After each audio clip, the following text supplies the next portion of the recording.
My name is Elijah Ward. I'm 39 years old. For most of my life, I lived in the shadow of my father's name.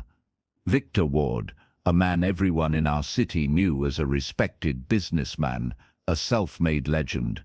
To the outside world, we looked like the perfect family. But behind closed doors, it was clear.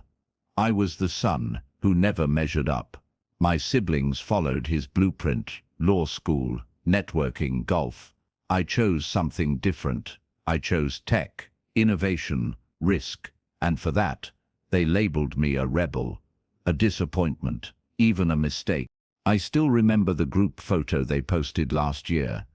Everyone smiling around Dad at his 65th birthday, everyone except me. Because I wasn't invited. No call, no explanation, just silence. When I asked my sister why, she simply said, "It was more of a business gathering. You wouldn't really get it." That sentence stuck to my ribs like dry bread. Not because of what it said, but because of what it revealed. To them, I wasn't family. I was an outsider who chose the wrong path.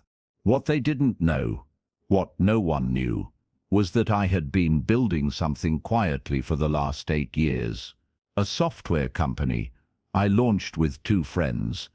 It started small, from a rented basement space with more depth and confidence, but we grew. And this year, after a deal that shocked even my investors, our company became the exclusive partner of Ward Industries' biggest international client. In one signature, I became the silent backbone of my father's largest revenue stream. So when I heard they were throwing him a lavish 66th birthday gala at the Four Seasons, packed with executives, investors, and his longtime business partner Harold Kane, I didn't ask for an invitation. I didn't need one. I had already been added to the guest list by the very people who now needed my name on the deal. And as I stood in front of the mirror that night, adjusting my collar, I realized something strange. I wasn't nervous. I wasn't angry. I was ready, because when they looked up and saw me in that room, the same room they once said sure I stayed out of, I wanted them to wonder when I stopped knocking and started owning the building. The lighting was soft, the music elegant, everything perfectly crafted to celebrate a legacy. My father stood at the center of it all, surrounded by men who used to pat me on the head like I was some unfinished project. I stood near the back, watching quietly, a glass of water in my hand, not because I was nervous, but because I wanted every moment to be clear. Then I saw him. Harold Kane, my father's business partner of nearly 3 decades, the man who used to give me awkward nods at company events. His eyes swept the room lazily until they landed on me. He froze mid-step. His face didn't shift right away, but his shoulders did. Just the slightest twitch, like his body had recognized something his pride hadn't prepared for. He turned to whisper something to my father, who looked over with that same calculating glance I knew since childhood. But this time, it didn't slide through me. It bounced back, because I wasn't just in the room now. I had helped pay for it. Without me, the deal on which half of their international expansion was riding would vanish. I didn't walk toward them. I didn't need to. Instead, Harold broke off from the circle and made his way to me. His eyes held that polite corporate panic, the kind that tries to calculate 10 moves ahead, but forgets to start with the first.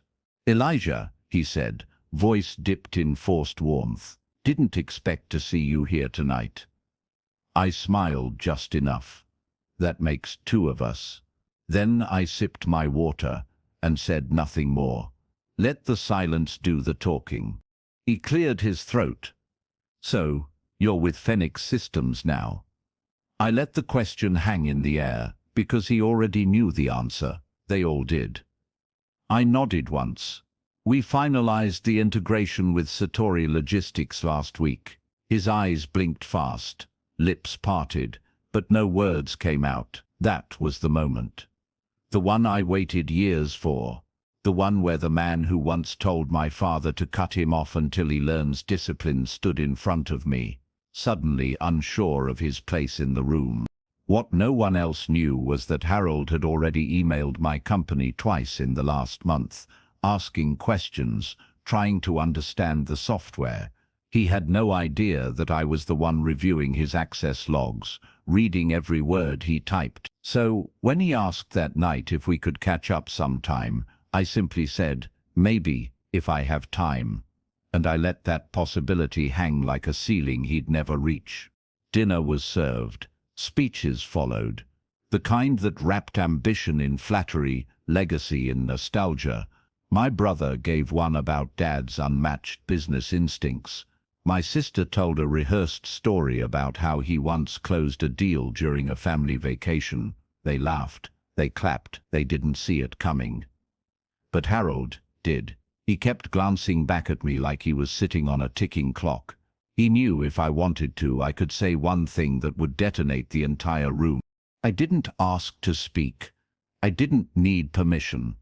But then the event coordinator, likely prompted by someone on the client side, tapped the mic and said, "Before dessert, we have one more guest who'd like to say a few words."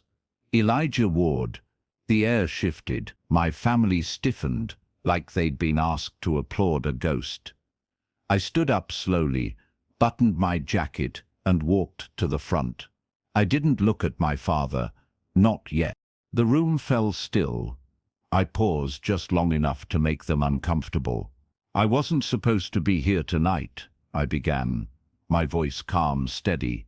"But sometimes the roads we're told not to take lead us exactly where we're meant to go."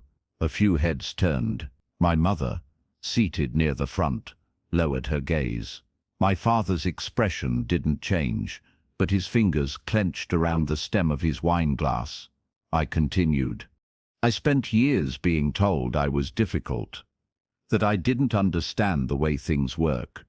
But I chose to learn my own way, and this year the software I helped create became the backbone of one of Ward Industries' largest international accounts." I let the words sink. So tonight, I didn't come to celebrate the past. I came to invest in the future, including yours. A murmur rippled through the executives in the back. My father stared at me, no longer confused, not proud either, just still. Harold looked like he'd swallowed dry air. I ended it with a nod. "Happy birthday, Dad, and thank you for the silence. It taught me how to listen to myself." As I walked back to my seat, I didn't hear applause. I didn't need to. What I heard was better. The sound of discomfort. The kind of discomfort that only comes when truth has been spoken in a room built on denial. I wasn't angry. I wasn't triumphant. I was simply done waiting for recognition. They were never brave enough to give. I didn't wait for dessert. The toast had done what it needed to. I walked out onto the balcony, overlooking the city skyline. This place where I'd once felt invisible, now reflecting back my own becoming. The air was cool, crisp, a welcome contrast to the heat of that ballroom. I leaned against the railing, not out of exhaustion but release. For the first time in years, I wasn't carrying anything, not shame, not the need to explain, just clarity. A few minutes passed before I heard the soft clink of a door closing behind me. I didn't turn. I knew it was him. My father had a way of walking into a room like he owned its air, but this time his steps were slower. He came to stand beside me without a word, his hands tucked behind his back like he was at a board meeting. We stood like that for a while, two men staring into the night, one with everything to say, the other waiting to see if it would be said. "You said that well," he finally muttered. A pause. "You've always been good with words. I just didn't expect them to be directed at me like that." I looked at him not to confront, but to witness. He didn't look angry. He looked older, smaller, somehow. Maybe it was the years, maybe it was the realization that I had grown into a man he never tried to understand. "You never asked," I said. Simple, direct, true. He nodded slowly, jaw tightening. "I didn't know how to reach you." That part hurt, not because of what it said, but because of what it cost. Years of distance. Years of me building in silence, wishing for something he never thought to give. "I wasn't trying to be unreachable," I said. "I was just trying to be respected." The words landed between us like a stone dropped in still water. He finally turned to face me fully. "You've done something real, bigger than I ever thought. I wasn't sure if you were chasing a dream or running from failure." I didn't smile. I didn't sting him. I just looked him in the eye and said, "Sometimes they're the same thing. Until you win." And we stood there like that. Two men separated by choices, but for the first time seeing the other not as an echo of the past, but a product of it. After the toast, the room never fully recovered.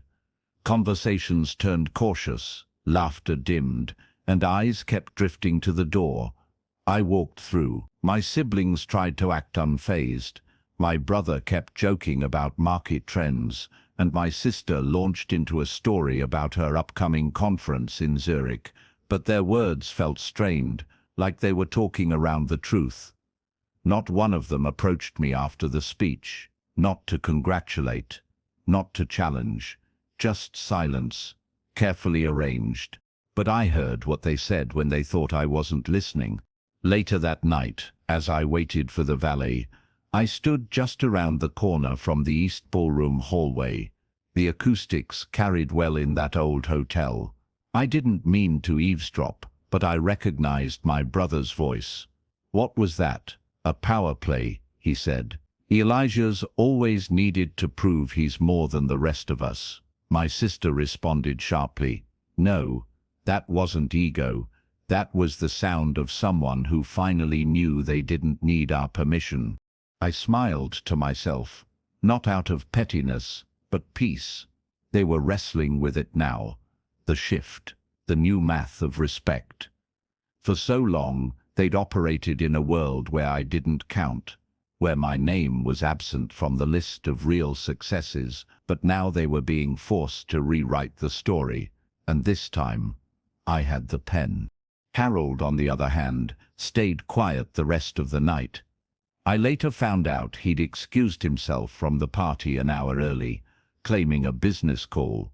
But word gets around. A colleague from Satori told me Harold had tried to renegotiate the contract that same week, only to learn that the new terms couldn't move without my signature. He didn't speak to me again after that. Not a text, not a handshake, just silence. But not the kind that cuts, the kind that confirms. What they didn't realize is that silence like that used to haunt me, but now I wore it like armor. Because silence in the hands of someone who's already won becomes power. It doesn't sting, it stands. And it stood with me that night, like a crown. No one could take off, because it wasn't given, it was earned. A week after the gala, I got a message from my father. Just 2 words. "Lunch soon?" I stared at it for a while. It wasn't an apology, not even an attempt to explain. But it was something, a beginning maybe. A quiet acknowledgement that whatever story they told themselves about me no longer fit. I wasn't the rebel, the failure, the one who didn't get it. I was simply the son who walked a path they never understood, until they saw where it led. We did meet for lunch. It wasn't warm, but it wasn't cold either, just 2 men navigating a fragile truce. He asked about my company, really asked, not just the surface-level questions.